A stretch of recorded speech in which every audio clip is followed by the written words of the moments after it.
চিংড়ি মাছ দিয়ে আমরা বিভিন্ন ধরনের রেসিপি করে থাকি, কিন্তু আজ এই গলদা চিংড়ি মাছকে পোস্ত দিয়ে তৈরি করব। খেতে হবে খুবই সুস্বাদু। রেসিপিটি ভালো লাগলে লাইক ও শেয়ার করবেন, আর কমেন্ট করে জানাবেন রেসিপিটি কেমন হয়েছে। চলুন শুরু করি আজকের রেসিপি পোস্ত চিংড়ি। নমস্কার বন্ধুরা, আমি মৌসুমি উইথ মৌসুমি চ্যানেলে সবাইকে স্বাগত। এখানে আমি 6 পিস গলদা চিংড়ি নিয়েছি। এটাকে ভালো করে কেটে ধুয়ে বেছে নিয়েছি।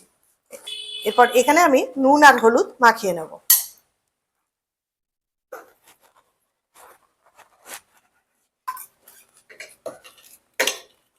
সমস্ত মাছগুলোকে নুন আর হলুদ দিয়ে মেখে নিচ্ছি।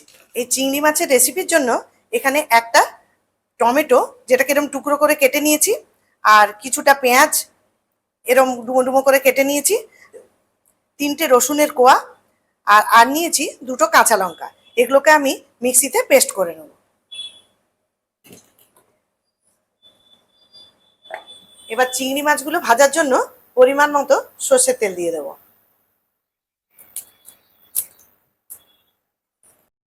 এবার ফ্লেমটাকে আমি মিডিয়ামে রেখে চিংড়ি মাছগুলোকে ভেজে নেব।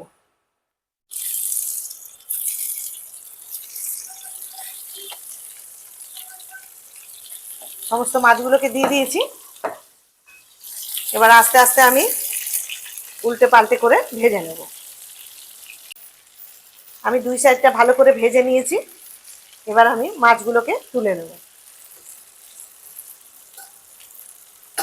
এখানে আমি পেঁয়াজ, রসুন, কাঁচা লঙ্কা, টমেটোর পেস্টটা করে নিয়েছি, আর নিয়েছি এখানে 2 চামচ পোস্ত, সেটাকে আমি বেটে নিয়েছি।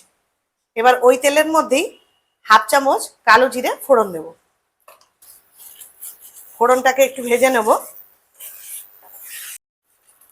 ফোড়নটাকে কয়েক সেকেন্ড ভেজে নিয়েছি। এবার এর মধ্যে পেঁয়াজের পেস্টটাকে দিয়ে দেব। একটু নাড়াচাড়া করে নিলাম। ভালো করে একটু মশলাটাকে কষে নেব, যাতে কাঁচা গন্ধটা চলে যায়। এরপর আমি 1 মিনিট মতো এই মশলাটাকে ভেজে নেব। মশলা থেকে একটু তেল বেরিয়ে আসবে, ততক্ষণ পর্যন্ত ভাজবো এটা। এবার স্বাদ মতো লবণ দিয়ে দেবো। আবার একটু নাড়াচাড়া করে নেব। মশলা থেকে খুব সুন্দর একটা গন্ধ বেরোচ্ছে। এই সময় এখানে যে পোস্ত বেটে রেখেছিলাম, সেই পোস্ত বাটাটাকে দিয়ে দেবো।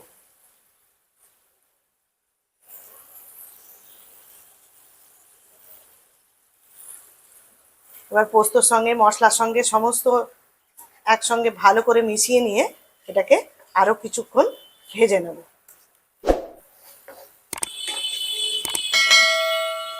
আপনারা তো চিংড়ি মাছের মালাইকারি খেয়েছেন, একবার পোস্ত দিয়ে এইভাবে করে দেখবেন, খুব সুন্দর খেতে লাগবে। এটা খেতে দারুণ টেস্টি হয়। এবার মিক্সি ধোয়া জলটাকেও আমি এই সময় দিয়ে দেবো।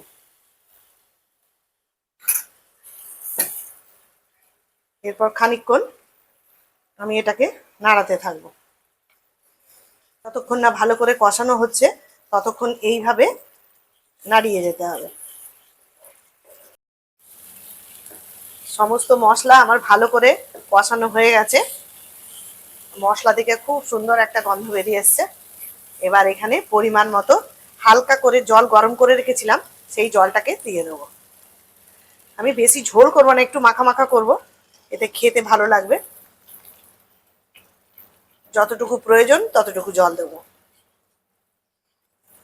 একবারে একসঙ্গে দেওয়া উচিত না, এইভাবে দিতে দিতে তাহলে একটু বোঝা যাবে কতটা জল লাগবে। আমি এখানে 1 বাটি মতো জল দিলাম।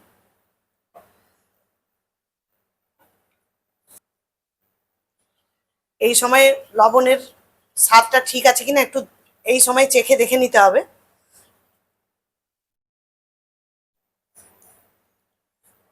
আমার লবণ সব ঠিক আছে। এবার এর মধ্যে ভাজা চিংড়ি মাছগুলোকে দিয়ে দেব।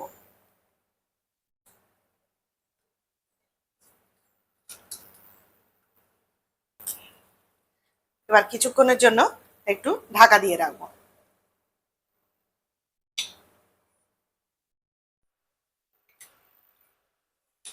5 মিনিট হয়ে গেছে। এবার ওপর থেকে আমি ধনেপাতার কুচি দিয়ে দেবো।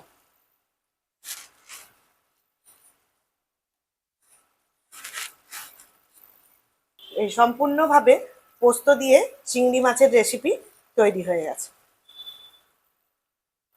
পোস্ত চিংড়ি রেসিপিটি সম্পূর্ণভাবে আমার তৈরি হয়ে গেছে। এবার এটা গরম গরম পরিবেশন করব। ঠিক এইভাবে এই রেসিপিটি একবার তৈরি করে দেখবেন, খুবই ভালো লাগবে। আমার নতুন বন্ধুদের কাছে অনুরোধ রইল চ্যানেলটিকে সাবস্ক্রাইব করে পাশে থাকার। আর ভিডিওটা যদি ফেসবুক থেকে দেখেন তাহলে পেজটিকে ফলো করবেন। আবারও চলে আসবো নতুন কোনো ভিডিও নিয়ে। সবাই ভালো থাকবেন, সুস্থ থাকবেন। ধন্যবাদ।